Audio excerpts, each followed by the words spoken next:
जय वाल्मीकि जय वाल्मीकि जय वाल्मीकि जय वाल्मीकि। जो बड़े सोन पर भगवान वाल्मीकि महाराज की जय।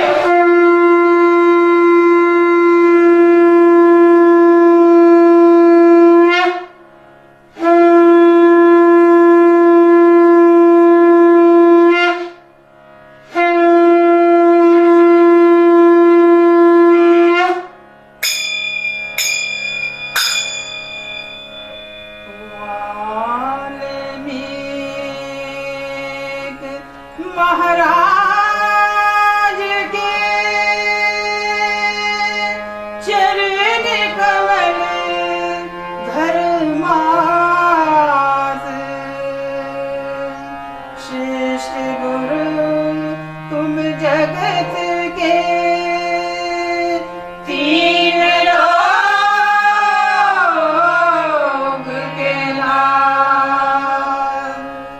वाल्मीकि जय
वाल्मीकि महाराज की जय। जो बोले सो निरपै भगवान वाल्मीकि महाराज की जय।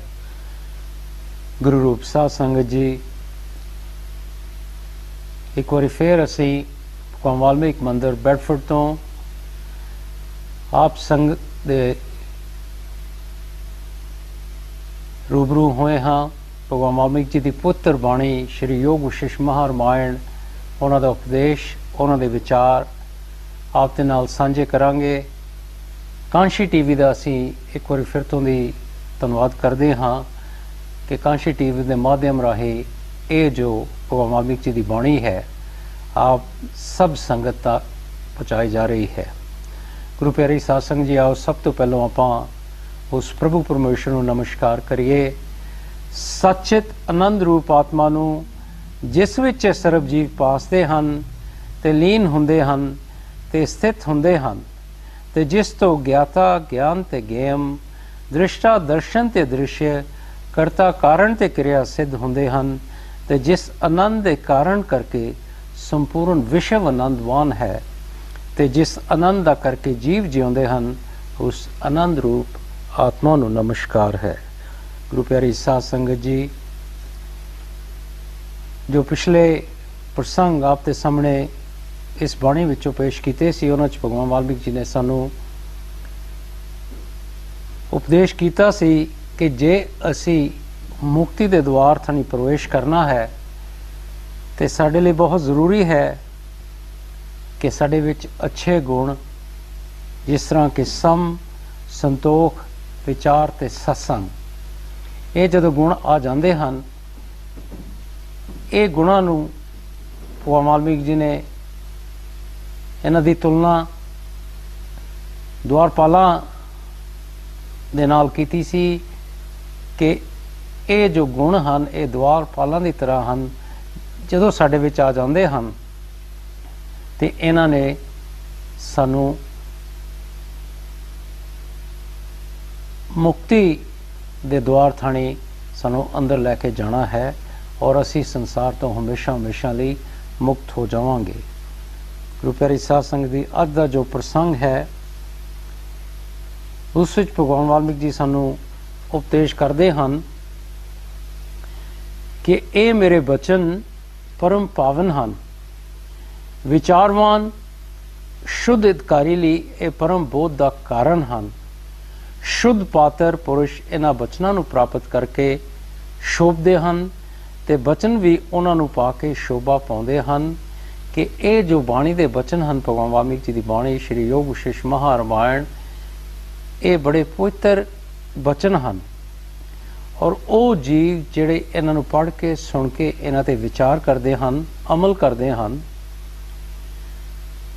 वो इन्हां दे सच्चे अधिकारी हुंदे हैं ते उन्हां विच फिर परम ज्ञान आ जाता है और वो शुद्ध पात्र, वो जिग्यासु जीव इन्हां बचनां नूं पा के फिर इस संसार दे विच शोभा पाउंदे हैं। भगवान वाल्मीकि जी समझाउंदे हैं, जिवें सरद काल विच मेघ ना होण करके चंद्रमा ते आकाश शोभा देंदे हैं, तिवें शुद्ध पात्र विच ये बचन शोभते हैं कि देखो जो सरद काल का समा हुंदा है तो आकाश बिल्कुल साफ हुंदा है, उहदे च कोई बदल नहीं हुंदे, ते इस करके चंद्रमा ते आकाश दोनों ही बड़ी शोभा पाउंदे हैं। बिल्कुल इसे ही तरह वो शुद्ध पात्र, वो जिग्यासु जीव जिहड़े ये बाणी दे बचनां नूं विचार दे नाल अपने हिरदे विच जोड़दे हैं, वो संसार दे विच शोभा पाउंदे हैं। जिग्यासु निर्मल बचनां दी महिमा सुन के प्रसन्न हुंदा है और देखो जिहड़े वो जीव जिन्हां दे विच जिग्यासा पैदा हुंदी है कि असी बाणी नूं पढ़ना सुनना है, उत्ते अमल करना है, ते बाणी दे नाल जुड़ के असी अपनी आत्मा और परमात्मा दे नाल जुड़ना है, वो ये वचन सुन के बड़े ਪ੍ਰਸੰਨ ਹੁੰਦੇ ਹਨ, ਉਹਨਾਂ ਦੇ 'ਚ ਖੁਸ਼ੀ ਆਉਂਦੀ ਹੈ। ਭਗਵਾਨ ਵਾਲਮੀਕ ਜੀ ਸਾਰੇ ਜੀਵਾਂ ਨੂੰ, ਜਿਹੜੇ ਜਗਵਾਸੀ ਜੀਵ ਜਿਹੜੇ ਚਾਹੁੰਦੇ ਹਨ ਕਿ ਅਸੀਂ ਇਹ ਬਾਣੀ ਨੂੰ ਪੜ੍ਹ ਕੇ ਸੁਣ ਕੇ ਉਸ ਪਰਮਾਤਮਾ ਦੇ ਨਾਲ ਜੁੜੀਏ, ਉਹਨਾਂ ਨੂੰ ਉਪਦੇਸ਼ ਕਰਦੇ ਹਨ ਕਿ ਤੁਸੀਂ ਪਰਮ ਪਾਤਰ ਹੋ ਤੇ ਮੇਰੇ ਬਚਨ ਅਤੀ ਉੱਤਮ ਹਨ। ਇਹ ਮਹਾ ਰਾਮਾਇਣ ਮੋਖ ਉਪਾਏ ਸ਼ਾਸਤਰ ਆਤਮ ਬੋਧ ਦਾ ਪਰਮ ਕਾਰਨ ਹੈ। ਇਹ ਜੋ ਬਚਨ ਹਨ ਇਸ ਬਾਣੀ ਵਿੱਚ ਬੜੇ ਉੱਤਮ ਹਨ, ਔਰ ਇਹ ਜੋ ਮਹਾ ਰਾਮਾਇਣ ਹੈ ਇਸ ਵਿੱਚ ਭਗਵਾਨ ਵਾਲਮੀਕ ਜੀ ਨੇ ਸਾਨੂੰ ਇਸ ਸੰਸਾਰ ਤੋਂ ਅਸੀਂ ਕਿਸ ਤਰ੍ਹਾਂ ਮੁਕਤ ਹੋਣਾ ਹੈ ਇਹ ਉਪਾਅ ਦੱਸਿਆ ਹੈ, ਔਰ ਅਸੀਂ ਆਤਮ ਗਿਆਨ ਕਿਸ ਤਰ੍ਹਾਂ ਪਾਉਣਾ ਹੈ ਉਸ ਦਾ ਫਿਰ ਇਹ ਬਾਣੀ ਕਾਰਨ ਬਣ ਜਾਂਦੀ ਹੈ। ਇਹ ਬਾਣੀ ਨੂੰ ਪੜ੍ਹ ਕੇ ਸੁਣ ਕੇ ਇੱਥੇ ਵਿਚਾਰ ਕਰਕੇ ਅਮਲ ਕਰਕੇ ਅਸੀਂ ਆਤਮ ਗਿਆਨ ਦੀ ਪ੍ਰਾਪਤੀ ਕਰਦੇ ਹਾਂ। ਇਸ ਵਿੱਚ ਪਰਮ ਪਾਵਨ ਵਾਕ ਤੇ ਸਿੱਤਾ ਤੇ ਯੁਕਤੀ ਵਾਲੇ ਵਾਕ ਹਨ ਤੇ ਤਰ੍ਹਾਂ ਤਰ੍ਹਾਂ ਦੇ ਦ੍ਰਿਸ਼ਟਾਂਤ ਕਹੇ ਹਨ। ਇਸ ਬਾਣੀ ਵਿੱਚ ਭਗਵਾਨ ਵਾਲਮੀਕ ਜੀ ਨੇ ਬਹੁਤ ਦ੍ਰਿਸ਼ਟਾਂਤ ਦਰਸਾਏ ਹਨ, ਔਰ ਉਹਨਾਂ ਦੇ ਨਾਲ ਯੁਕਤੀ ਵੀ ਦੱਸੀ ਹੈ ਕਿ ਕਿਸ ਤਰ੍ਹਾਂ ਇਹ ਬਾਣੀ ਨੂੰ ਪੜ੍ਹ ਕੇ ਸੁਣ ਕੇ ਅਸੀਂ ਉਹ ਯੁਕਤੀ ਪ੍ਰਾਪਤ ਕਰਨੀ ਹੈ, ਔਰ ਅਸੀਂ ਉਹ ਮੁਕਤੀ ਦਾ ਜੋ ਦੁਆਰ ਹੈ ਉਸ ਥਾਣੀ ਕਿਸ ਤਰ੍ਹਾਂ ਪ੍ਰਵੇਸ਼ ਕਰਨਾ ਹੈ। ਜਿਸ ਪੁਰਸ਼ ਦੇ ਬਹੁਤ ਜਨਮ ਦੇ ਪੁੰਨ ਇਕੱਠੇ ਹੁੰਦੇ ਹਨ ਉਸ ਨੂੰ ਕਲਪ ਬਿਰਸ਼ ਮਿਲਦਾ ਹੈ ਤੇ ਫਲ ਨਾਲ ਚੁੱਕ ਜਾਂਦਾ ਹੈ। ਕਿ ਦੇਖੋ ਉਹ ਜੀਵ ਜਿਨ੍ਹਾਂ ਨੇ ਆਪਣੇ ਪਿਛਲੇ ਜਨਮਾਂ ਦੇ ਵਿੱਚ ਬੜੇ ਅੱਛੇ ਕਰਮ ਕੀਤੇ ਹਨ, ਜਦੋਂ ਉਹ ਕਰਮਾਂ ਦੇ ਪੁੰਨ ਇਕੱਠੇ ਹੋ ਜਾਂਦੇ ਹਨ ਤੇ ਉਹਨਾਂ ਨੂੰ ਕਲਪ ਬ੍ਰਿਕਸ਼ ਦੀ ਪ੍ਰਾਪਤੀ ਹੁੰਦੀ ਹੈ। ਕਲਪ ਬ੍ਰਿਕਸ਼ ਜੋ ਹੈ ਬਾਣੀ ਦੱਸਦੀ ਹੈ ਕਿ ਜੋ ਇਸ ਦੇ ਬ੍ਰਿਕਸ਼ ਦੇ ਨੀਚੇ ਜਾਂਦਾ ਹੈ, ਜੋ ਵੀ ਫਲ ਦੀ ਪ੍ਰਾਪਤੀ ਉਸ ਨੂੰ ਚਾਹੀਦੀ ਹੈ ਉਸ ਨੀਚੇ ਉਸ ਨੂੰ ਮਿਲ ਜਾਂਦੀ ਹੈ। ਤਦ ਉਸ ਨੂੰ ਇਹ ਸ਼ਾਸਤਰ ਸਰਵਣ ਹੁੰਦਾ ਹੈ, ਔਰ ਤੁਹਾਡੇ ਜੋ ਪਿਛਲੇ ਜਨਮਾਂ ਦੇ ਜਦੋਂ ਪੁੰਨ ਇਕੱਠੇ ਹੋ ਜਾਂਦੇ ਹਨ ਤੇ ਫਿਰ ਇਹ ਜੋ ਬਾਣੀ ਹੈ ਇਸ ਨੂੰ ਸੁਣਨ ਦਾ ਤੁਹਾਨੂੰ ਮੌਕਾ ਮਿਲਦਾ ਹੈ। ਨੀਚ ਨੂੰ ਇਸ ਦਾ ਸਰਵਣ ਪ੍ਰਾਪਤ ਨਹੀਂ ਹੁੰਦਾ ਤੇ ਨਾ ਹੀ ਉਸ ਦੀ ਬਿਰਤੀ ਇਸ ਦੇ ਸਰਵਣ ਵਿੱਚ ਆਉਂਦੀ ਹੈ। ਸੋ ਦੇਖੋ ਦੂਸਰੇ ਪਾਸੇ ਜਿਹੜੇ ਨੀਚ ਜੀਵ ਹਨ ਉਹਨਾਂ ਨੂੰ ਇਹ ਜੋ ਭਗਵਾਨ ਵਾਲਮੀਕ ਜੀ ਦੀ ਬਾਣੀ ਹੈ ਇਸ ਨੂੰ ਸੁਣਨ ਦਾ ਕਦੀ ਵੀ ਮੌਕਾ ਪ੍ਰਾਪਤ ਨਹੀਂ ਹੁੰਦਾ ਤੇ ਨਾ ਹੀ ਕਦੀ ਉਹਨਾਂ ਦਾ ਧਿਆਨ ਇਸ ਬਾਣੀ ਵੱਲ ਜਾਂਦਾ ਹੈ। ਉਹਨਾਂ ਦੀ ਬਿਰਤੀ ਕਦੀ ਵੀ ਇਹਨੂੰ ਸੁਣਨ ਦੇ ਵਿੱਚ ਨਹੀਂ ਆਉਂਦੀ। ਜਿਵੇਂ ਧਰਮਾਤਮਾ ਰਾਜੇ ਦੀ ਇੱਛਾ ਨਿਆਇ ਸ਼ਾਸਤਰ ਦੇ ਸੁਣਨ ਵਿੱਚ ਹੁੰਦੀ ਹੈ ਤੇ ਪਾਪ ਆਤਮਾ ਦੀ ਨਹੀਂ ਹੁੰਦੀ, ਤਿਵੇਂ ਪੁੰਨਵਾਨ ਦੀ ਇੱਛਾ ਇਸ ਸ਼ਾਸਤਰ ਦੇ ਸੁਣਨ ਵਿੱਚ ਹੁੰਦੀ ਹੈ ਤੇ ਅਧਰਮੀ ਦੀ ਇੱਛਾ ਨਹੀਂ ਹੁੰਦੀ। ਸੋ ਬੜੀ ਸੋਹਣੀ ਉਦਾਹਰਨ ਦਿੰਦੇ ਹਨ ਭਗਵਾਨ ਵਾਲਮੀਕ ਜੀ ਸਾਨੂੰ ਕਿ ਜਿਸ ਤਰ੍ਹਾਂ ਜੋ ਧਰਮਾਤਮਾ ਰਾਜਾ ਹੁੰਦਾ ਹੈ ਉਸ ਦੀ ਹਮੇਸ਼ਾ ਇਹ ਇੱਛਾ ਹੁੰਦੀ ਹੈ ਕਿ ਉਹ ਨਿਆਇ ਸ਼ਾਸਤਰ ਨੂੰ ਸੁਣੇ ਔਰ ਉਹਦੇ ਵਿੱਚੋਂ ਜੋ ਨਿਆਏ ਦੇ ਬਾਰੇ ਉਪਾਅ ਹੈ ਉਸ ਨੂੰ ਅਪਣਾ ਕੇ ਆਪਣੀ ਪ੍ਰਜਾ ਦੇ ਨਾਲ ਉਹ ਪੂਰਾ ਨਿਆਏ ਕਰੇ। ਔਰ ਜੋ ਉਹ ਜੀਵ ਹਨ ਜਿਨ੍ਹਾਂ ਨੇ ਬੜੇ ਪੁੰਨ ਕੀਤੇ ਹਨ ਉਹਨਾਂ ਦੀ ਇੱਛਾ ਇਹ ਹੁੰਦੀ ਹੈ ਕਿ ਸ਼ਾਸਤਰ ਨੂੰ ਸੁਣਨ, ਪਰ ਜਿਹੜੇ ਅਧਰਮੀ ਹੁੰਦੇ ਹਨ ਉਹਨਾਂ ਦੀ ਇਹ ਇੱਛਾ ਨਹੀਂ ਹੁੰਦੀ। ਜਿਹੜਾ ਪੁਰਸ਼ ਇਸ ਮੋਖ ਉਪਾਏ ਰਾਮਾਇਣ ਦਾ ਆਦਿ ਤੋਂ ਅੰਤ ਤੱਕ ਅਧਿਐਨ ਕਰੇਗਾ ਜਾਂ ਨਿਸ਼ਕਾਮ ਸੰਤ ਦੇ ਮੁਖ ਤੋਂ ਸ਼ਰਧਾ ਸਹਿਤ ਸੁਣ ਕੇ ਇਕਾਗਰ ਮਨ ਨਾਲ ਵਿਚਾਰੇਗਾ ਤਦ ਉਸ ਦਾ ਸੰਸਾਰ ਭਰਮ ਨਿਵਰਤ ਹੋ ਜਾਵੇਗਾ। ਸੋ ਭਗਵਾਨ ਵਾਲਮੀਕ ਜੀ ਉਪਦੇਸ਼ ਕਰਦੇ ਹਨ ਕਿ ਜਿਹੜਾ ਪੁਰਸ਼ ਇਸ ਮੋਖ ਉਪਾਏ ਰਾਮਾਇਣ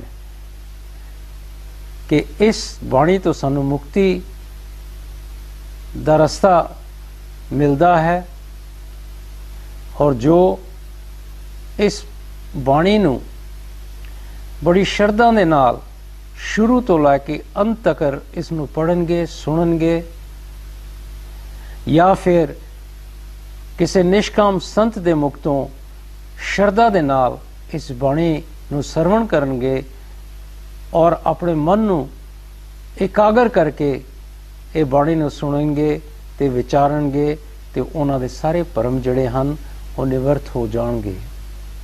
ਜਿਵੇਂ ਰੱਸੀ ਦਾ ਗਿਆਨ ਹੋਣ ਨਾਲ ਸਭ ਦਾ ਭਰਮ ਦੂਰ ਹੋ ਜਾਂਦਾ ਹੈ, ਤਿਵੇਂ ਅਦਵੈਤ ਆਤਮਾ ਤੱਤ ਦੇ ਜਾਣਨ ਨਾਲ ਜੀਵ ਦਾ ਸੰਸਾਰ ਭਰਮ ਨਾਸ ਹੋ ਜਾਂਦਾ ਹੈ।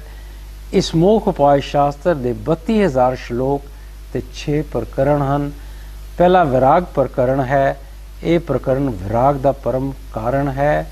ਸੋ ਭਗਵਾਨ ਵਾਲਮੀਕ ਜੀ ਸਾਨੂੰ ਰੱਸੀ ਦੀ ਉਦਾਹਰਨ ਦਿੰਦੇ ਹਨ ਕਿ ਕਈ ਵਾਰੀ ਰੱਸੀ ਪਈ ਹੁੰਦੀ ਹੈ, ਅਸੀਂ ਦੂਰੋਂ ਉਸ ਨੂੰ ਦੇਖਦੇ ਹਾਂ ਤਾਂ ਇਸ ਤਰ੍ਹਾਂ ਲੱਗਦਾ ਹੈ ਕਿ ਸੱਪ ਹੈ, ਪਰ ਜਦੋਂ ਅਸੀਂ ਕੋਲ ਜਾ ਕੇ ਦੇਖਦੇ ਹਾਂ ਤੇ ਅਸੀਂ ਸਾਡੇ ਉਹ ਭੁਲੇਖਾ ਸੱਪ ਦਾ ਸੀ ਉਹ ਦੂਰ ਹੋ ਜਾਂਦਾ ਹੈ ਕਿ ਇਹ ਸੱਪ ਨਹੀਂ, ਇਹ ਤਾਂ ਰੱਸੀ ਹੈ।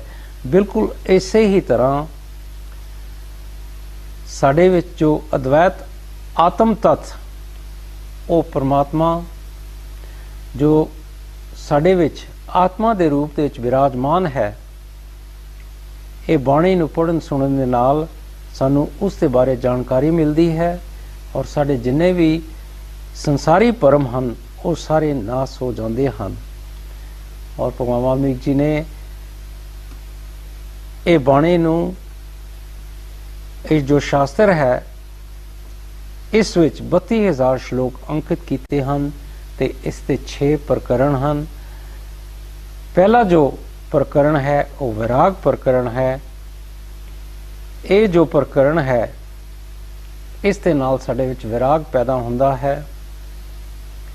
ਵਿਰਾਗ ਕੀ ਹੁੰਦਾ ਹੈ ਕਿ ਜਦੋਂ ਸਾਡੇ ਸਾਹਮਣੇ ਅਸੀਂ ਆਪਣੇ ਆਪ ਨੂੰ ਇਹ ਸਵਾਲ ਪੁੱਛਦੇ ਹਾਂ ਕਿ ਅਸੀਂ ਕੌਣ ਹਾਂ, ਇਹ ਸੰਸਾਰ ਕੀ ਹੈ, ਕਿੱਥੋਂ ਅਸੀਂ ਆਏ, ਕਿੱਥੇ ਜਾਣਾ ਹੈ, ਤੇ ਸਾਡੇ ਵਿੱਚ ਇਹ ਵਿਰਾਗ ਜੋ ਪੈਦਾ ਹੁੰਦਾ ਹੈ। ਫਿਰ ਜਦੋਂ ਇਹ ਸਵਾਲਾਂ ਦੇ ਅਸੀਂ ਜਵਾਬ ਲੱਭਦੇ ਹਾਂ ਤਾਂ ਫਿਰ ਅਸੀਂ ਸੰਤ ਮਹਾਤਮਾ ਦੀ ਸੰਗਤ ਕਰਦੇ ਹਾਂ, ਪਵਿੱਤਰ ਬਾਣੀ ਦੇ ਨਾਲ ਜੁੜਦੇ ਹਾਂ।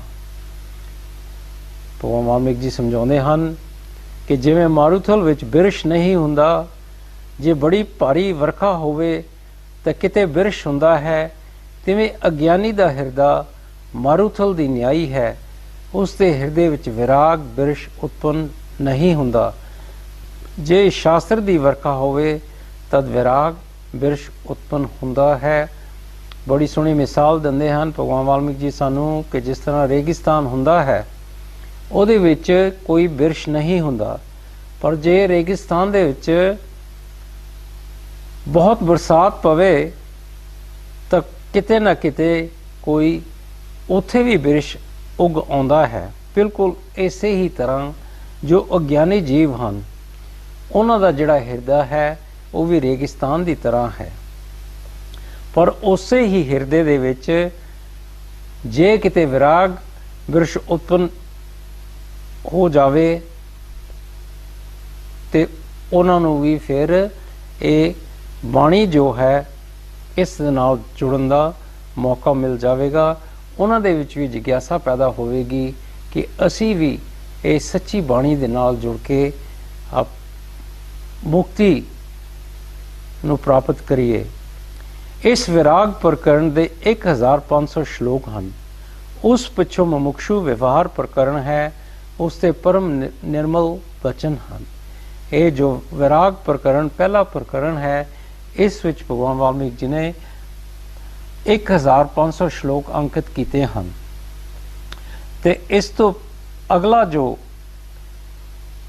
ਪ੍ਰਕਰਣ ਹੈ ਉਹ ਮੁਮੁਕਸ਼ੂ ਪ੍ਰਕਰਣ ਹੈ ਕਿ ਜਿਸ ਵਿੱਚ ਭਗਵਾਨ ਵਾਲਮੀਕ ਜੀ ਨੇ ਸਾਨੂੰ ਉਪਦੇਸ਼ ਕੀਤਾ ਹੈ ਕਿ ਅਸੀਂ ਕੀ ਕਰਨਾ ਹੈ ਜਦੋਂ ਸਾਡੇ ਵਿੱਚ ਵਿਰਾਗ ਪੈਦਾ ਹੁੰਦਾ ਹੈ ਤੇ ਕਿਸ ਤਰ੍ਹਾਂ ਅਸੀਂ ਆਪਣੇ ਮਨ ਨੂੰ ਬਾਹਰੋਂ ਮੋੜ ਕੇ, ਸੰਸਾਰ ਵੱਲੋਂ ਮੋੜ ਕੇ ਇਸ ਨੂੰ ਆਪਣੇ ਅੰਤਰਮੁਖ ਕਰਨਾ ਹੈ, ਆਪਣੀ ਆਤਮਾ ਦੇ ਨਾਲ ਜੋੜਨਾ ਹੈ। ਔਰ ਇਸ ਪ੍ਰਕਰਣ ਦੇ ਬੜੇ ਹੀ ਨਿਰਮਲ ਬਚਨ ਹਨ। ਜਿਵੇਂ ਮਲੀਨ ਮਣੀ ਮਾਰਜਨ ਕਰਨ ਨਾਲ ਉਜਵਲ ਹੋ ਜਾਂਦੀ ਹੈ, ਤਿਵੇਂ ਇਹਨਾਂ ਬਚਨਾਂ ਨਾਲ ਮੋਖ ਦੀ ਇੱਛਾ ਕਰਨ ਵਾਲੇ ਦਾ ਹਿਰਦਾ ਨਿਰਮਲ ਹੋ ਜਾਂਦਾ ਹੈ ਤੇ ਵਿਚਾਰ ਦੇ ਬਲ ਕਰਕੇ ਆਤਮ ਪਦ ਪਾਉਣ ਨੂੰ ਸਮਰਥ ਹੋ ਜਾਂਦਾ ਹੈ। ਫਿਰ ਭਗਵਾਨ ਵਾਲਮੀਕ ਜੀ ਉਦਾਹਰਣ ਦਿੰਦੇ ਹਨ ਕਿ ਜਿਸ ਤਰ੍ਹਾਂ ਇੱਕ ਮੈਲੀ ਮਣੀ ਜਿਹੜੀ ਹੈ, ਜਦੋਂ ਅਸੀਂ ਉਸ ਨੂੰ ਸਾਫ਼ ਕਰਦੇ ਹਾਂ ਤੇ ਬੜੀ ਉਜਵਲ ਹੋ ਜਾਂਦੀ ਹੈ। ਬਿਲਕੁਲ ਇਸੇ ਹੀ ਤਰ੍ਹਾਂ ਇਹ ਜੋ ਬਾਣੀ ਦੇ ਬਚਨ ਹਨ, ਜਿਹੜੇ ਜੀਵ ਇਸ ਬਾਣੀ ਨੂੰ ਸੁਣਦੇ ਹਨ, ਉਹਨਾਂ ਵਿੱਚ ਮੁਕਤੀ ਦੀ ਇੱਛਾ ਜਾਗਦੀ ਹੈ ਤੇ ਉਹਨਾਂ ਦਾ ਜਿਹੜਾ ਹਿਰਦਾ ਹੈ ਉਹ ਨਿਰਮਲ ਹੋ ਜਾਂਦਾ ਹੈ। ਤੇ ਜਦੋਂ ਮਿਹਨਤ ਕਰਨਗੇ, ਵਿਚਾਰ ਕਰਨਗੇ, ਅਮਲ ਕਰਨਗੇ, ਇਸ ਬਲ ਕਰਕੇ ਉਹ ਫਿਰ ਆਤਮ ਪਦ ਨੂੰ ਪਾਉਣ ਦੇ ਸਮਰਥ ਹੋ ਜਾਂਦੇ ਹਨ। ਭਾਵ ਕਿ ਆਪਣੀ ਆਤਮਾ ਦੀ ਪਹਿਚਾਣ ਕਰ ਲੈਂਦੇ ਹਨ ਔਰ ਉਸ ਆਤਮਾ ਨੂੰ ਪਰਮਾਤਮਾ ਦੇ ਨਾਲ ਜੋੜ ਕੇ ਉਹ ਮੁਕਤ ਹੋ ਜਾਂਦੇ ਹਨ ਇਸ ਸੰਸਾਰ ਤੋਂ। ਇਸ ਵਿੱਚ ਇਸ ਦੇ 1000 ਸ਼ਲੋਕ ਹਨ। ਇਸ ਪਿੱਛੋਂ ਉਤਪਤੀ ਪ੍ਰਕਰਣ ਹੈ, ਉਸ ਦੇ 5000 ਸ਼ਲੋਕ ਹਨ। ਉਸ ਵਿੱਚ ਦ੍ਰਿਸ਼ਟਾਂਤ ਸਹਿਤ ਸੁੰਦਰ ਕਥਾ ਕਹੀ ਹੈ, ਜਿਸ ਦੇ ਵਿਚਾਰ ਨਾਲ ਜਗਤ ਦੀ ਉਤਪਤੀ ਦਾ ਭਾਵ ਮਨ ਤੋਂ ਚਲਾਇਮਾਨ ਰਹਿੰਦਾ ਹੈ ਤੇ ਅਰਥਾਤ ਇਸ ਜਗਤ ਦਾ ਅਤਿਅੰਤ ਅਭਾਵ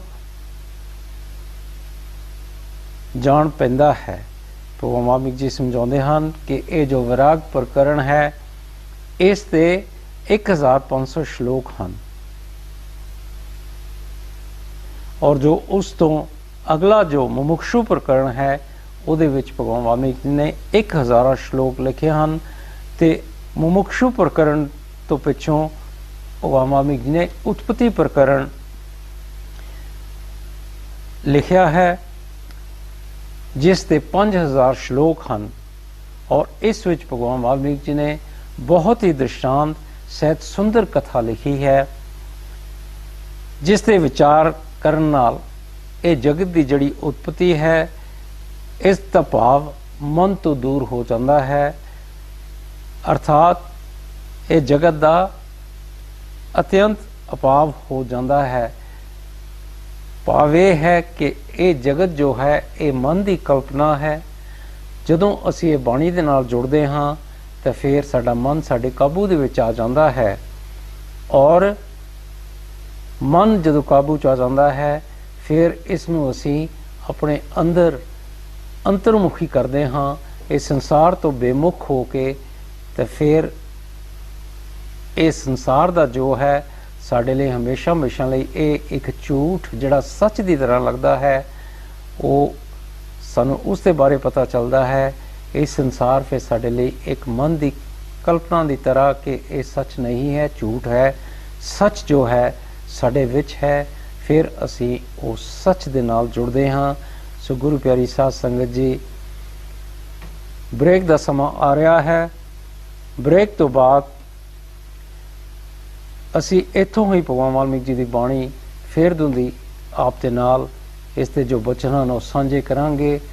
ਜੋ ਬੋਲੇ ਸੋ ਨਿਰਭੈ, ਭਗਵਾਨ ਵਾਲਮੀਕ ਮਹਾਰਾਜ ਕੀ ਜੈ।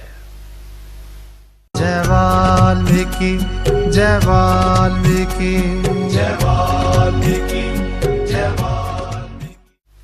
ਗੁਰੂ ਪਿਆਰੀ ਸਾਧ ਸੰਗਤ ਜੀ, ਬ੍ਰੇਕ ਤੋਂ ਬਾਅਦ ਇੱਕ ਵਾਰੀ ਫਿਰ ਅਸੀਂ ਭਗਵਾਨ ਵਾਲਮੀਕ ਜੀ ਦੀ ਪਵਿੱਤਰ ਬਾਣੀ ਸ਼੍ਰੀ ਯੋਗ ਵਿਸ਼ੇਸ਼ ਮਹਾਰਾਮਾਇਣ ਦੇ ਵਿੱਚ ਜੋ ਭਗਵਾਨ ਵਾਲਮੀਕ ਜੀ ਦਾ ਉਪਦੇਸ਼ ਹੈ, ਜੋ ਉਹਨਾਂ ਦੇ ਵਿਚਾਰ ਹੈ, ਆਪ ਦੇ ਸਾਹਮਣੇ ਫਿਰ ਤੋਂ ਦੀ ਪੇਸ਼ ਕਰਾਂਗੇ। ਆਓ ਇੱਕ ਵਾਰੀ ਭਗਵਾਨ ਵਾਲਮੀਕ ਜੀ ਨੂੰ ਯਾਦ ਕਰਦੇ ਹੋਏ, ਜੋ ਬੋਲੇ ਸੋ ਨਿਰਭੈ, ਭਗਵਾਨ ਵਾਲਮੀਕ ਮਹਾਰਾਜ ਕੀ ਜੈ। ਗੁਰੂ ਪਿਆਰੀ ਸਾਧ ਸੰਗਤ ਜੀ, ਭਗਵਾਨ ਵਾਲਮੀਕ ਜੀ ਆਪਣੀ ਬਾਣੀ ਵਿੱਚ ਉਪਦੇਸ਼ ਕਰਦੇ ਹਨ ਕਿ ਇਸ ਜਗਤ ਵਿੱਚ ਮਨੁੱਖ, ਦੇਵਤਾ, ਦੈਂਤ, ਪਰਬਤ, ਨਦੀ, ਸਵਰਗ, ਲੋਕ, ਧਰਤੀ, ਪਾਣੀ, ਅੱਗ, ਹਵਾ, ਆਕਾਸ਼ ਆਦਿ ਸਥਾਵਰ ਜੰਗਮ ਅਗਿਆਨ ਕਰਕੇ ਪ੍ਰਤੀਤ ਹੁੰਦਾ ਹੈ। ਇਹਨਾਂ ਦੀ ਉਤਪਤੀ ਕਿਵੇਂ ਹੋਈ? ਕਿ ਭਗਵਾਨ ਵਾਲਮੀਕ ਜੀ ਸਮਝਾਉਂਦੇ ਹਨ ਕਿ ਜੋ ਕੁਝ ਵੀ ਅਸੀਂ ਦੇਖਦੇ ਹਾਂ, ਇਹ ਸੰਸਾਰ ਹੈ, ਇਹ ਮਨੁੱਖ ਹਨ, ਦੇਵਤਾ, ਦੈਂਤ, ये जो पर्वत, नदियाँ, स्वर्गलोक, धरती, पानी, अग, हवा, आकाश, जो कुछ भी कोई संसार दे विच तुरदे फिरदे जो चीज़ां ਹਨ, कई अपनी जगह ते टिकियां हुई ਹਨ, जो कुछ भी असीं देखते हाँ ये अज्ञानता का कारण है, क्योंकि साडे विच अज्ञानता है, इस करके ये साडे सामने सानू नज़र आउंदियां ਹਨ। पर इन्हां दी किस तरह उत्पत्ति हुई है, ये सवाल भगवान वाल्मीकि जी साडे सामने रखते हैं और समझाते हैं कि जिमें रस्सी तो सप, सिपी विच चांदी, सूरज की किरण विच जल, आकाश विच बिरिश, दूसरा चंद्रमा, गंधर्व नगर ते मन की कल्पना की सृष्टि पासती है, ते जिमें समुंदर विच लहर, आकाश विच नीलता, बेड़ी विच बैठिया किनारे दे बिरिश ते पर्वत चलते दिखाई देंदे हन, जिमें बदल दे चलन नाल चंद्रमा दौड़दा दिसदा है, थम विच पुतली पासदी है, ते भविष्यत नगर तुहाडी लै असत पदार्थ सत लगते हैं, तिवें सारा जगत है। देखो किनियां उदाहरणा भगवान वाल्मीकि जी ने सानू दित्तियां हैं कि देखो कई बारी रस्सी हुंदी है पई, कई बारी असीं दूर हुंदे आ तो इस तरह लगता है कि सप है, पर उत्थे कोई सप नहीं हुंदा, रस्सी ही हुंदी है। एक वो भुलेखा हुंदा है, जिस तरह देखो सिप्पी हुंदी है, ਉਹਦੇ 'ਚ इस तरह लगता है कि चांदी है, पर चांदी नहीं हुंदी, झलक हुंदी है। सूरज देखो ਉਹਦੀਆਂ ਜਦੋਂ किरणां रेगिस्तान ਦੇ ਵਿੱਚ ਪੈਂਦੀਆਂ ਹਨ ਤੇ इस तरह लगता है कि रेगिस्तान ਦੇ ਵਿੱਚ पानी है, पर वो चमकी हुंदी है, उत्ते कोई पानी नहीं हुंदा। इसे तरह भगवान वाल्मीकि जी ने होर भी सानू बहुत उदाहरणा दित्तियां ਹਨ कि ये जो भी असीं देखते हाँ, एक बहुत वारी सानू जिहड़े असत झूठे जिहड़े पदार्थ हैं वो सच की तरह लगते हैं। बिल्कुल इसे ही तरह ये संसार है, ये जगत है, ये भी सच नहीं है, ये साडे मन की कल्पना है, ये मन ने कल्पया है, पर ये सच नहीं है। अज्ञान करके अर्थाकार लगता है, तो अज्ञान करके ही इसकी उत्पत्ति दिसती है, ते ज्ञान नाल लीन हो जाता है कि क्योंकि साडे विच अज्ञानता है, इस करके ये जो संसार है देखने नूं सानू सच लगता है, और अज्ञानता दा करके ही ये साडे सामने उत्पन्न होया है। पर जदों साडे विच ज्ञान आ जाता है ते ये संसार दी सच्चाई जिहड़ी है वो दूर हो जाती है। जिवें नींदर विच सुपने की सृष्टि की उत्पत्ति दिसदी है ते जागन नाल निवृत्त हो जाती है, तिवें अविद्या तो जगत की उत्पत्ति हुंदी है ते पूर्ण ज्ञान नाल निवृत्त हो जाती है।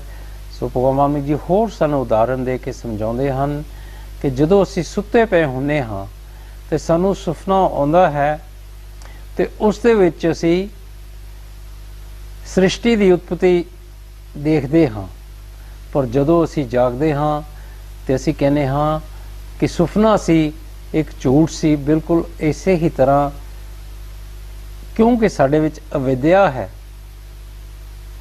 इसलिए ये जगत की उत्पत्ति सानू नज़र आउंदी है। पर जदों साडे विच पूर्ण ज्ञान आ जाता है तो ये उत्पत्ति जिहड़ी है संसार की ओह निवृत्त हो जाती, भाव के दूर हो जाती है। सो अविद्या कुछ वस्तु ही नहीं, अविद्या की भी जो गल है, अविद्या भी कोई वस्तु नहीं है। सर्व ब्रह्म, पार ब्रह्म स्वरूप, पवित्र बेअंत ते परमानंद स्वरूप है, उस नाल जगत उपता है ना लीन हुंदा है, ज्यों दी त्यों आत्म सत्ता अपने आप विच टिकी हुई है। देखो सर्व ब्रह्म परमात्मा, पार ब्रह्म स्वरूप, पवित्र बेअंत परमात्मा जो है वो ही सच्चा स्वरूप है, पर उहदे विचों ही ये चमत्कार हुंदा है जिस नाल ये जगत उपजता है, ते ना ही लीन हुंदा है। ਆਤਮਾ ਜਿਹੜੀ ਸਾਡੀ ਹੈ ਉਹਦੀ ਸ਼ਕਤੀ ਜਿਹੜੀ ਹੈ ਆਪਣੇ ਆਪ ਦੇ ਵਿੱਚ ਟਿਕੀ ਹੋਈ ਹੈ।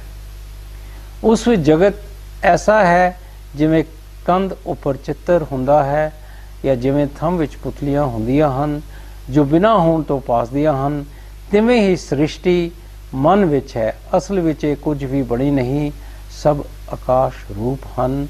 ਕਿ ਦੇਖੋ ਇਹ ਜੋ ਸੰਸਾਰ ਐਸਾ ਹੈ, ਭਗਵਾਨ ਜੀ ਸਮਝਾਉਂਦੇ ਹਨ ਕਿ ਜਿਸ ਤਰ੍ਹਾਂ ਕੰਧ ਦੇ ਉੱਤੇ ਤਸਵੀਰ ਬਣਾਈ ਹੋਈ ਹੈ, ਇੱਕ ਥੰਮ ਹੁੰਦਾ ਹੈ,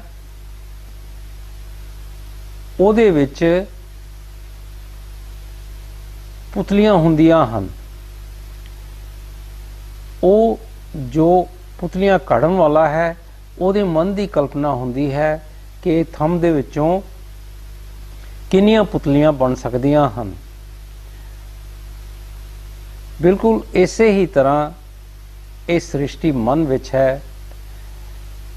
ਅਸਲ ਵਿੱਚ ਇਹ ਕੁਝ ਬਣੀ ਨਹੀਂ, ਸਭ ਆਕਾਸ਼ ਰੂਪ ਹਨ। ਜਦੋਂ ਚਿੱਤ ਸੰਵੇਦਨ ਸੰਪੰਨ ਰੂਪ ਹੁੰਦਾ ਹੈ ਤਦੋਂ ਨਾਨਾ ਪ੍ਰਕਾਰ ਦਾ ਜਗਤ ਹੋ ਕੇ ਪਾਸਦਾ ਹੈ, ਤੇ ਜਦੋਂ ਨੇ ਸੰਪੰਨ ਹੁੰਦਾ ਹੈ ਤਦੋਂ ਮਿਟ ਜਾਂਦਾ ਹੈ। ਕਿ ਅਸਲ ਦੇ ਵਿੱਚ ਕੀ ਹੁੰਦਾ ਹੈ ਕਿ ਸਾਡੇ ਜੋ ਮਨ ਦੀ ਸ਼ਕਤੀ ਇਹ ਚਿੱਤ ਹੈ, ਜਦੋਂ ਇਹਦੇ ਵਿੱਚੋਂ ਇੱਛਾ ਰੂਪੀ ਸੋਚ ਜਿਹੜੀ ਅਹੰਕਾਰ ਦੇ ਨਾਲ ਜੁੜੀ ਹੋਈ ਹੈ, ਜਦੋਂ ਉਹ ਸੋਚ ਨਿਕਲਦੀ ਹੈ ਤੇ ਫਿਰ ਸਾਡੇ ਸਾਹਮਣੇ ਇਹ ਬਹੁਤ ਤਰ੍ਹਾਂ ਦਾ ਸੰਸਾਰ ਜੋ ਹੈ ਉਹ ਸਾਨੂੰ ਪਾਸਦਾ ਹੈ। ਪਰ ਜਦੋਂ ਉਹ ਮਨ ਦੀ ਸੋਚ ਜਿਹੜੀ ਹੈ ਉਹ ਮਨ ਦੇ ਵਿੱਚ ਹੀ ਰਹਿੰਦੀ ਹੈ, ਉਹ ਨਹੀਂ ਨਿਕਲਦੀ, ਤੇ ਇਹ ਸੰਸਾਰ ਜੋ ਹੈ ਇਹ ਵੀ ਸਾਡੇ ਤੋਂ ਦੂਰ ਹੋ ਜਾਂਦਾ ਹੈ, ਇਹ ਵੀ ਸਾਨੂੰ ਨਜ਼ਰ ਨਹੀਂ ਆਉਂਦਾ। ਇਸ ਪ੍ਰਕਾਰ ਨਾਲ ਜਗਤ ਦੀ ਉਤਪਤੀ ਕਹੀ ਹੈ। ਸੋ ਭਾਵ ਕੀ ਹੈ, ਕੀ ਭਗਵਾਨ ਮਾਮੂ ਜੀ ਸਮਝਾਉਣ ਦੀ ਕੋਸ਼ਿਸ਼ ਕਰਦੇ ਹਨ ਕਿ ਇਹ ਜੋ ਸੰਸਾਰ ਹੈ ਇਹ ਸਾਡੇ ਮਨ ਦੀ ਕਲਪਨਾ ਹੈ। ਸਾਡਾ ਮਨ ਸਾਨੂੰ ਕਹਿ ਰਿਹਾ ਦੇਖੋ ਇਹ ਸੰਸਾਰ ਹੈ, ਪਰ ਇਹ ਸੱਚ ਨਹੀਂ ਹੈ। ਉਸ ਪਿੱਛੋਂ ਸਥਿਤੀ ਪ੍ਰਕਰਣ ਹੈ, ਉਸ ਵਿੱਚ ਜਗਤ ਦੀ ਸਥਿਤੀ ਕਹੀ ਹੈ। ਫਿਰ ਭਗਵਾਨ ਮਾਮੂ ਜੀ ਸਾਨੂੰ ਸਮਝਾਉਂਦੇ ਹਨ ਕਿ ਇਸ ਬਾਣੀ ਦੇ ਅਗਲਾ ਜੋ ਪ੍ਰਕਰਣ ਹੈ ਉਹ ਸਥਿਤੀ ਪ੍ਰਕਰਣ ਹੈ, ਉਸ ਵਿੱਚ ਇਹ ਸੰਸਾਰ ਦੀ ਸਥਿਤੀ ਕਹੀ ਗਈ ਹੈ। ਜਿਵੇਂ ਇੰਦਰ ਦੇ ਧਨੁਖ ਵਿੱਚ ਅਵਿਚਾਰ ਕਰਕੇ ਰੰਗ ਹਨ, ਜਿਵੇਂ ਸੂਰਜ ਦੀ ਕਿਰਨਾਂ ਵਿੱਚ ਜਲ ਤੇ ਰੱਸੀ ਵਿੱਚ ਸਭ ਪ੍ਰਤੀਤ ਹੁੰਦਾ ਹੈ ਤੇ ਉਹ ਸਭ ਪੂਰਨ ਦ੍ਰਿਸ਼ਟੀ ਨਾਲ ਨਿਵਰਤੀ ਹੋ ਜਾਂਦਾ ਹੈ, ਤਿਵੇਂ ਅਗਿਆਨ ਕਰਕੇ ਸਭ ਜਗਤ ਪ੍ਰਤੀਤ ਹੁੰਦਾ ਹੈ। ਸੋ ਮਨ ਦੀ ਕਲਪਨਾ ਕਰਕੇ ਜਗਤ ਰਚ ਲੈਂਦਾ ਹੈ। ਉਤਪਨ ਕੁਛ ਨਹੀਂ ਹੋਇਆ, ਤਿਵੇਂ ਇਹ ਜਗਤ ਸੰਕਲਪ ਮਾਤਰ ਹੈ। ਭਗਵਾਨ ਮਾਮਿਕ ਜੀ ਫਿਰ ਤੋਂ ਦੀ ਸਾਨੂੰ ਉਦਾਹਰਨਾਂ ਦੇ ਕੇ ਸਮਝਾਉਂਦੇ ਹਨ ਕਿ ਦੇਖੋ ਜੋ ਇੰਦਰ ਦਾ ਧਨੁਖ ਹੁੰਦਾ ਹੈ ਉਹਦੇ ਵਿੱਚ ਸਾਨੂੰ ਰੰਗ ਨਜ਼ਰ ਆਉਂਦੇ ਹਨ, ਪਰ ਉਹ ਰੰਗ ਜਿਹੜੇ ਹਨ ਅਵਿਚਾਰ ਕਰਕੇ ਸਾਨੂੰ ਨਜ਼ਰ ਆਉਂਦੇ ਹਨ। ਜਿਵੇਂ ਸੂਰਜ ਦੀਆਂ ਕਿਰਨਾਂ ਹੁੰਦੀਆਂ ਹਨ, ਉਹਨਾਂ ਦਾ ਕਰਕੇ ਸਾਨੂੰ ਪਾਣੀ ਨਜ਼ਰ ਆਉਂਦਾ ਹੈ ਤੇ ਰੱਸੀ ਵਿੱਚ ਸਭ ਪ੍ਰਤੀਤ ਹੁੰਦਾ ਹੈ। ਬਿਲਕੁਲ ਇਸੇ ਹੀ ਤਰ੍ਹਾਂ ਇਹ ਮਨ ਦਾ ਕਰਕੇ ਸਾਨੂੰ ਸੰਸਾਰ ਨਜ਼ਰ ਆਉਂਦਾ ਹੈ। ਇਹ ਜੋ ਕੁਝ ਵੀ ਹੈ ਇਹ ਗਿਆਨਤਾ ਦਾ ਕਾਰਨ ਹੈ, ਗਿਆਨ ਕਰਕੇ ਹੈ। ਅਗਿਆਨ ਕਰਕੇ ਹੀ ਸਾਨੂੰ ਇਹ ਜਗਤ ਪ੍ਰਤੀਤ ਹੁੰਦਾ ਹੈ। ਸੋ ਮਨ ਦੀ ਕਲਪਨਾ ਕਰਕੇ ਇਹ ਮਨ ਜਗਤ ਰਚ ਲੈਂਦਾ ਹੈ। ਉਤਪਨ ਕੁਝ ਵੀ ਨਹੀਂ ਹੋਇਆ, ਭਗਵਾਨ ਮਾਮੂ ਜੀ ਸਮਝਾਉਂਦੇ ਹਨ, ਤਿਵੇਂ ਇਹ ਜਗਤ ਸੰਕਲਪ ਮਾਤਰ ਹੈ। ਇਹ ਮਨ ਦੇ ਵਿੱਚੋਂ ਜੋ ਸਾਡੀ ਕਲਪਨਾ ਹੈ ਨਿਕਲਦੀ ਹੈ, ਉਸ ਦਾ ਕਰਕੇ ਸੰਸਾਰ ਸਾਨੂੰ ਨਜ਼ਰ ਆਉਂਦਾ ਹੈ। ਜਦੋਂ ਤੱਕ ਮਨ ਦੀ ਕਲਪਨਾ ਹੈ ਤਦ ਤੱਕ ਉਹ ਨਗਰ ਹੁੰਦਾ ਹੈ। ਜਦੋਂ ਮਨ ਦੀ ਕਲਪਨਾ ਦਾ ਭਾਵ ਹੋ ਜਾਂਦਾ ਹੈ ਤਦੋਂ ਨਗਰ ਦਾ ਅਭਾਵ ਹੋ ਜਾਂਦਾ ਹੈ। ਸੋ ਇਹ ਜਿਹੜੀ ਮਨ ਦੀ ਕਲਪਨਾ ਹੈ, ਜਿੰਨੀ ਦੇਰ ਇਹ ਕੰਮ ਕਰਦੀ ਹੈ ਇਹ ਨਗਰ ਹੁੰਦਾ ਹੈ, ਤੇ ਜਦੋਂ ਇਹ ਮਨ ਦੀ ਕਲਪਨਾ ਦਾ ਅਭਾਵ ਹੋ ਜਾਂਦਾ ਹੈ, ਖਤਮ ਹੋ ਜਾਂਦੀ, ਨਸ਼ਟ ਹੋ ਜਾਂਦੀ ਹੈ, ਤੇ ਇਹ ਨਗਰ ਜੋ ਹੈ ਉਹ ਵੀ ਉਸ ਦਾ ਵੀ ਅਭਾਵ, ਉਹਨੂੰ ਵੀ ਅਸੀਂ ਨਹੀਂ ਦੇਖ ਸਕਦੇ। ਤਿਵੇਂ ਜਦੋਂ ਤੱਕ ਅਗਿਆਨ ਹੁੰਦਾ ਹੈ ਤਦੋਂ ਤੱਕ ਜਗਤ ਦੀ ਉਤਪਤੀ ਹੁੰਦੀ ਹੈ। ਜਦੋਂ ਸੰਕਲਪ ਨਾਸ ਹੋ ਜਾਂਦਾ ਹੈ ਤਦੋਂ ਜਗਤ ਦਾ ਭਾਵ ਹੋ ਜਾਂਦਾ ਹੈ। ਜਿਵੇਂ ਬ੍ਰਹਮਾ ਜੀ ਦੇ 10 ਪੁੱਤਰਾਂ ਦੀ ਸ੍ਰਿਸ਼ਟੀ ਸੰਕਲਪ ਨਾਲ ਹੋਈ ਹੈ, ਤਿਵੇਂ ਇਹ ਜਗਤ ਵੀ ਹੈ, ਕੋਈ ਪਦਾਰਥ ਅਰਥ ਰੂਪ ਨਹੀਂ ਹੈ। ਸੋ ਭਗਵਾਨ ਵਾਲਮੀਕ ਜੀ ਸਾਨੂੰ ਸਮਝਾਉਂਦੇ ਹਨ ਕਿ ਅਗਿਆਨਤਾ ਦਾ ਕਰਕੇ ਹੀ ਇਹ ਜਗਤ ਦੀ ਉਤਪਤੀ ਹੁੰਦੀ ਹੈ, ਕਿਉਂਕਿ ਸਾਡੇ ਵਿੱਚ ਅਗਿਆਨਤਾ ਹੈ, ਅਵਿਦਿਆ ਹੈ। ਅਸੀਂ ਆਪਣੇ ਮਨ ਦੇ ਮਗਰ ਲੱਗੇ ਹੋਏ ਹਾਂ। ਇਹ ਮਨ ਇਹ ਸੰਸਾਰ ਕਲਪਦਾ ਹੈ। ਜਦੋਂ ਇਹ ਮਨ ਦੇ ਵਿੱਚੋਂ ਜਿਹੜਾ ਸੰਕਲਪ ਉੱਠਦਾ ਹੈ, ਜਦੋਂ ਉਹ ਨਾਸ ਹੋ ਜਾਂਦਾ ਹੈ, ਉਸੇ ਵੇਲੇ ਹੀ ਇਹ ਜੋ ਜਗਤ ਹੈ, ਇਹ ਸੰਸਾਰ ਹੈ, ਇਹਦਾ ਵੀ ਅਭਾਵ ਹੋ ਜਾਂਦਾ, ਇਹਦਾ ਵੀ ਨਾਸ ਹੋ ਜਾਂਦਾ ਹੈ। ਉਦਾਹਰਨ ਦਿੰਦੇ ਹਨ ਭਗਵਾਨ ਬਾਲ ਜੀ, ਜਿਸ ਤਰ੍ਹਾਂ ਬ੍ਰਹਮਾ ਦੇ 10 ਪੁੱਤਰ ਦੀ ਸ੍ਰਿਸ਼ਟੀ ਸੰਕਲਪ ਨਾਲ ਹੋਈ ਸੀ, ਬਿਲਕੁਲ ਇਸੇ ਹੀ ਤਰ੍ਹਾਂ ਇਹ ਸੰਸਾਰ ਵੀ ਹੈ। ਕੋਈ ਪਦਾਰਥ अर्थ रूप नहीं है, सच नहीं है। जे संसार जो है ये सच नहीं, तो उससे जड़े पदार्थ हैं वो भी सच नहीं हो सकते। इस तरह स्थिति प्रकरण कहा है। उसके 3000 श्लोक हैं। उस प्रकरण के विचार नाल जगत की सच्चाई जाती रहती है। उस पिछों उपशम प्रकरण है। ये जो स्थिति प्रकरण भगवान वाल्मीकि जी ने अपनी बाणी विच अंकित किया है, उस दे विच भगवान वाल्मीकि जी ने 3000 श्लोक लिखे हैं। जदों असी स्थिति प्रकरण को पढ़ के सुन के उत्ते विचार करांगे तो ये जो जगत की सच्चाई है वो जाती रहेगी। और उस पिछों फिर भगवान वाल्मीकि जी ने अपनी बाणी विच उपशम प्रकरण की रचना की है। उसके 5000 श्लोक हैं। जिवें सुपने तो जागन नाल वासना जाती रहती है, तिवें ही इस प्रकरण के विचार नाल होमे आदिक वासना नाश हो जाती है, क्योंकि इसके निश्चय में जगत नहीं रहिंदा। सो भगवान वाल्मीकि जी उदाहरण दे के समझाते हैं कि जिस तरह सुपने तो जदों असी जागते हाँ तो वो जिहड़ी सुपने की वासना सी वो दूर हो जाती है। बिल्कुल इसे ही तरह ये जो प्रकरण है, इस ते असी पढ़ के सुन के ते विचार करांगे तो जिहड़ी साडे विच होमे है ओदी होमे दी वासना जिहड़ी है वो नाश हो जाएगी। होमे भी दूर हो जाएगी तो साडे विचों वासना भी दूर हो जाएगी। क्योंकि इस प्रकरण दे विच भगवान वाल्मीकि जी ने सानू उपदेश किया है कि जगत जो है वो अज्ञानता का करके साढ़े सामने है। जदों असी इस सूक्ष्म प्रकरण को पढ़ के सुन के ते विचार करांगे तो ये जगत जो है इसकी सच्चाई साढ़े सामने दूर हो जाएगी। ये एक झूठ की तरह है, फिर सानू ये जगत एक झूठ की तरह लगेगा। जिवें कोई पुरुष सुता होवे, उसनू सुपने में जगत भासदा है, तो उसके नेड़े जागदा पुरुष है, उसके सुपने का जगत आकाश रूप है। जो आकाश रूप होया तदों वासना किमें रहे। फिर भगवान वाल्मीकि जी उदाहरण देंदे हन कि जे कोई जीव सुता पिया होवे तो वह अपने सुपने दे विच संसार नूं देखदा है, पर जो जीव उसके नेड़े बैठा है जागदा है, उसनूं जो सुता पिया जीव है उसके सुपने के बारे कुछ जानकारी नहीं है। उसनूं ਉਹਦਾ ਜਿਹੜਾ ਸੁਪਨਾ ਹੈ ਉਹ ਇੱਕ ਖਾਲੀਪਨ ਦੀ ਤਰ੍ਹਾਂ ਹੈ। ਜਦੋਂ ਆਕਾਸ਼ ਰੂਪ ਹੋਇਆ ਤੇ ਮੈਂ ਵਾਸਨਾ ਕਿਵੇਂ ਹੋਵੇ। ਜਦੋਂ ਉਹ ਖਾਲੀਪਨ ਹੋਇਆ ਤੇ ਫਿਰ ਵਾਸਨਾ ਕਿੱਥੇ ਰਹਿ ਜਾਂਦੀ ਹੈ। ਜਦੋਂ ਵਾਸਨਾ ਨਾਸ਼ ਹੋਈ ਤਦੋਂ ਮਨ ਦਾ ਉਪਸ਼ਮ ਹੋ ਜਾਂਦਾ ਹੈ।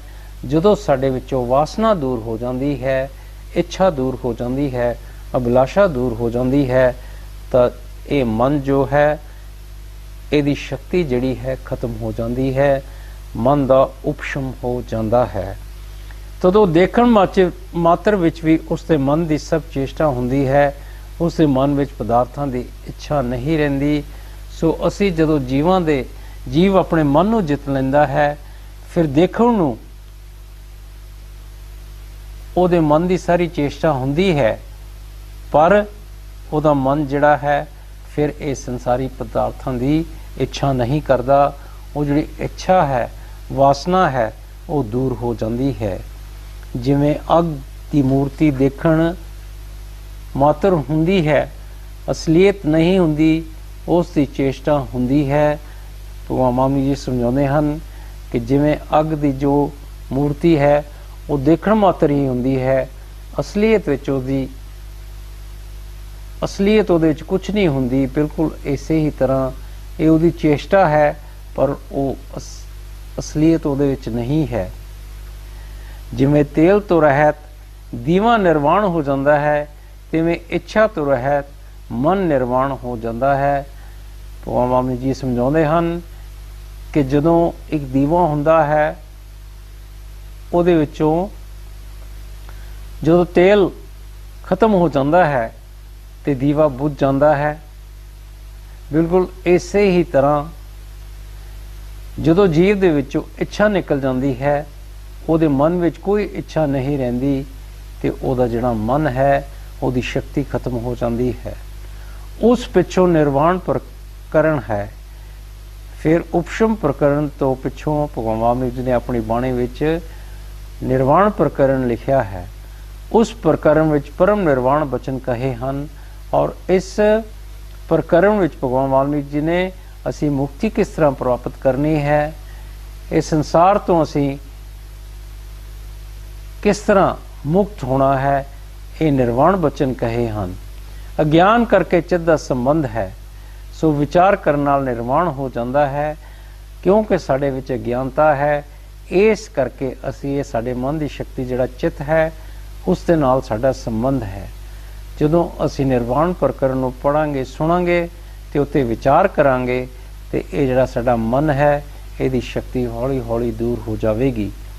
ਜਿਵੇਂ ਸਰਦ ਕਾਲ ਵਿੱਚ ਬੱਦਲ ਨਾ ਹੋਣ ਕਰਕੇ ਸਾਫ਼ ਆਕਾਸ਼ ਹੁੰਦਾ ਹੈ, ਤਿਵੇਂ ਪੁਰਸ਼ ਵਿਚਾਰ ਕਰਕੇ ਨਿਰਮਲ ਹੁੰਦਾ ਹੈ। ਫਿਰ ਤੋਂ ਦੀ ਭਗਵਾਨ ਜੀ ਉਦਾਹਰਨ ਦਿੰਦੇ ਹਨ ਕਿ ਜਦੋਂ ਸਰਦ ਕਾਲ ਹੁੰਦਾ ਹੈ, ਆਕਾਸ਼ ਬਿਲਕੁਲ ਸਾਫ਼ ਹੁੰਦਾ ਹੈ, ਕੋਈ ਬੱਦਲ ਨਹੀਂ ਹੁੰਦਾ। ਬਿਲਕੁਲ ਇਸੇ ਹੀ ਤਰ੍ਹਾਂ ਜਦੋਂ ਜੀਵ ਬਾਣੀ ਨੂੰ ਪੜ੍ਹ ਕੇ ਸੁਣ ਕੇ ਉੱਤੇ ਵਿਚਾਰ ਕਰਦਾ ਹੈ, ਅਮਲ ਕਰਦਾ ਹੈ ਤੇ ਉਹ ਵੀ ਬਿਲਕੁਲ ਉਹਦਾ ਮਨ ਜਿਹੜਾ ਹੈ ਸਾਫ਼ ਹੋ ਜਾਂਦਾ ਹੈ, ਨਿਰਮਲ ਹੋ ਜਾਂਦਾ ਹੈ। ਅਹੰਕਾਰ ਰੂਪੀ ਪਿਸਾਚ ਵਿਚਾਰ ਨਾਲ ਨਾਸ ਹੁੰਦਾ ਹੈ। ਜਿੰਨੀ ਕੋਈ ਇੱਛਾ ਫੁਰਦੀ ਹੈ ਉਹ ਨਿਰਵਾਣ ਹੋ ਜਾਂਦੀ ਹੈ। ਇਹ ਜੋ ਸਾਡੇ ਅੰਦਰ ਅਹੰਕਾਰ ਰੂਪੀ ਭੂਤ ਹੈ, ਜਦੋਂ ਅਸੀਂ ਬਾਣੀ ਨੂੰ ਪੜ੍ਹਦੇ ਸੁਣਦੇ ਹਾਂ ਅਤੇ ਵਿਚਾਰ ਕਰਦੇ ਹਾਂ ਤੇ ਉਹ ਅਹੰਕਾਰ ਰੂਪੀ ਜਿਹੜਾ ਭੂਤ ਹੈ ਉਹਦਾ ਨਾਸ ਹੋ ਜਾਂਦਾ ਹੈ। ਪਰ ਫਿਰ ਜੋ ਵੀ ਇੱਛਾ ਸਾਡੇ ਵਿੱਚ ਉੱਠੇਗੀ ਉਹ ਵੀ ਖਤਮ ਹੋ ਜਾਵੇਗੀ। ਜਿਵੇਂ ਪੱਥਰ ਦੀ ਸਿਲਾ ਫੁਰਨੇ ਤੋਂ ਰਹਿਤ ਹੁੰਦੀ ਹੈ, ਤਿਵੇਂ ਗਿਆਨਵਾਨ ਇੱਛਾ ਤੋਂ ਰਹਿਤ ਹੁੰਦਾ ਹੈ। ਸੋ ਭਗਵਾਨ ਵਾਲਮੀਕ ਜੀ ਸਾਨੂੰ ਪੱਥਰ ਦੀ ਉਦਾਹਰਨ ਦਿੰਦੇ ਹਨ ਕਿ ਪੱਥਰ ਦੀ ਕੋਈ ਸ਼ਿਲਾ ਹੋਵੇ ਤੇ ਉਹਦੇ ਵਿੱਚੋਂ ਕੋਈ ਫੁਰਨਾ ਨਹੀਂ ਉੱਠਦਾ, ਉਹ 'ਚੋਂ ਕੋਈ ਸੋਚ ਨਹੀਂ ਉੱਠਦੀ। ਬਿਲਕੁਲ ਇਸੇ ਹੀ ਤਰ੍ਹਾਂ ਜਿਹੜੇ ਗਿਆਨੀ ਜੀਵ ਹਨ ਉਹਨਾਂ ਦੇ ਵਿੱਚੋਂ ਕੋਈ ਵੀ ਇੱਛਾ ਦੇ ਨਾਲ ਜੁੜੀ ਹੋਈ ਕੋਈ ਵੀ ਸੋਚ ਨਹੀਂ ਉੱਠਦੀ, ਉਹ ਇੱਛਾ ਤੋਂ ਰਹਿਤ ਹੋ ਜਾਂਦੇ ਹਨ। ਤਾਂ ਜਿਤਨੀ ਕੁ ਜਗਤ ਦੀ ਯਾਤਰਾ ਹੈ ਉਹ ਇਸ ਦੀ ਹੋ ਚੁੱਕਦੀ ਹੈ। ਜੋ ਕੁਝ ਕਰਨਾ ਹੁੰਦਾ ਹੈ ਉਹ ਕਰ ਲੈਂਦਾ ਹੈ। ਜਦੋਂ ਜੀਵ ਜੋ ਗਿਆਨੀ ਜੀਵ ਹਨ, ਜਦੋਂ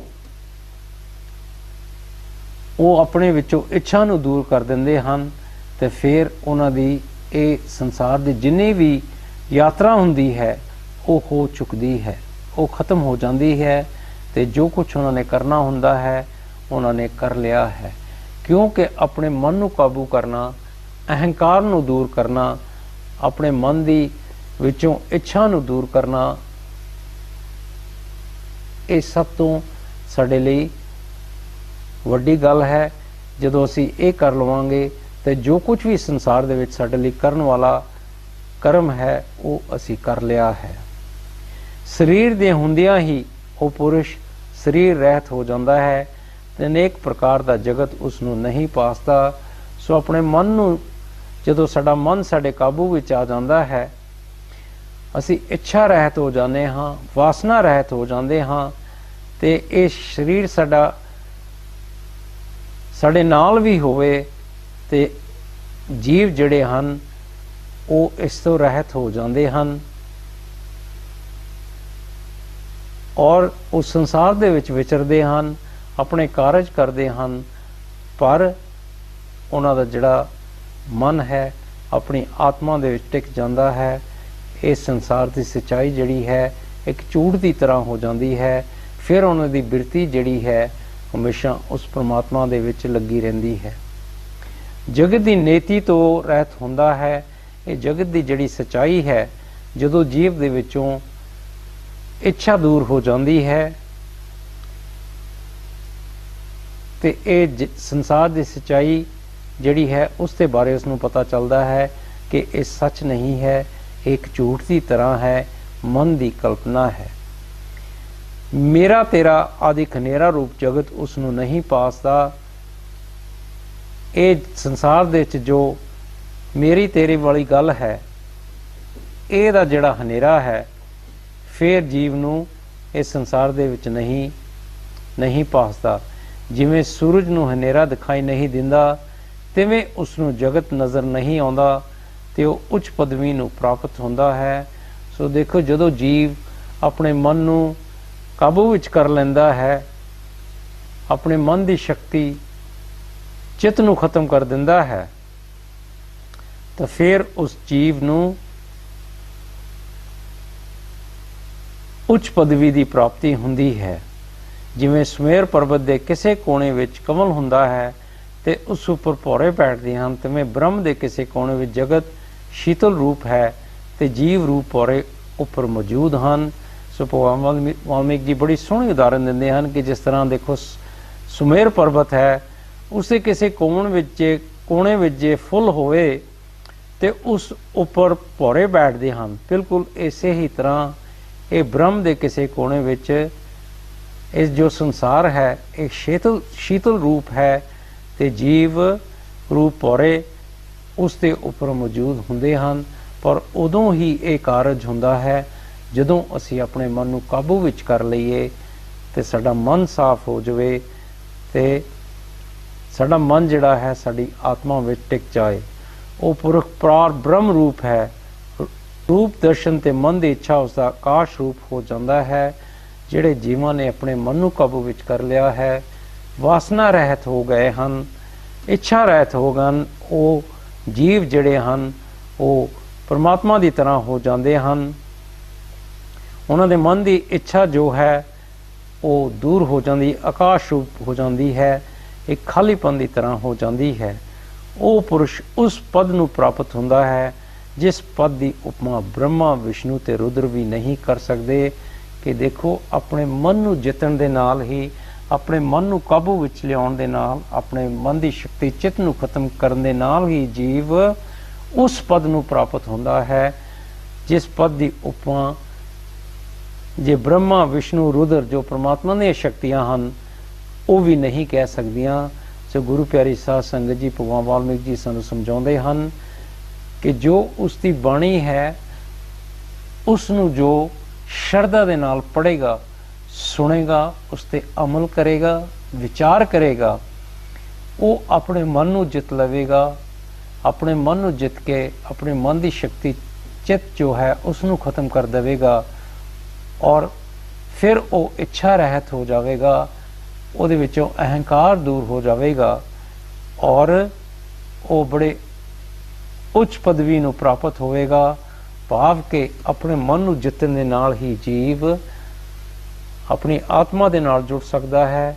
ਉਸ ਮਨ ਨੂੰ ਸੰਸਾਰ ਵੱਲੋਂ ਮੋੜ ਕੇ ਆਪਣੇ ਅੰਦਰ ਅੰਤਰਮੁਖੀ ਹੋ ਕੇ ਆਪਣੀ ਆਤਮਾ ਦੇ ਵਿੱਚ ਟਿਕਾ ਦਿੰਦਾ ਹੈ ਤੇ ਆਪਣੀ ਆਤਮਾ ਦੇ ਨਾਲ ਜੁੜਨ ਦੇ ਨਾਲ ਹੀ ਅਸੀਂ ਉਸ ਆਤਮਾ ਨੂੰ ਪਰਮਾਤਮਾ ਦੇ ਨਾਲ ਜੋੜ ਸਕਦੇ ਹਾਂ ਔਰ ਬੜੇ ਹੀ ਉੱਚੇ ਉਸ ਪਰਮਾਤਮਾ ਦੇ ਪਦ ਨੂੰ ਪ੍ਰਾਪਤ ਹੋ ਜਾਵਾਂਗੇ ਜਿਸ ਪਦ ਨੂੰ ਪਾਉਣ ਲਈ ਸਾਡਾ ਜਨਮ ਹੋਇਆ ਹੈ ਔਰ ਸਾਡਾ ਜਨਮ ਲੈਣ ਦਾ ਮਕਸਦ ਹੈ, ਫਿਰ ਪੂਰਾ ਹੋ ਜਾਵੇਗਾ। ਜੋ ਬੋਲੇ ਸੋ ਨਿਰਭੈ। ਭਗਵਾਨ ਵਾल्मीकि महाराज की जय।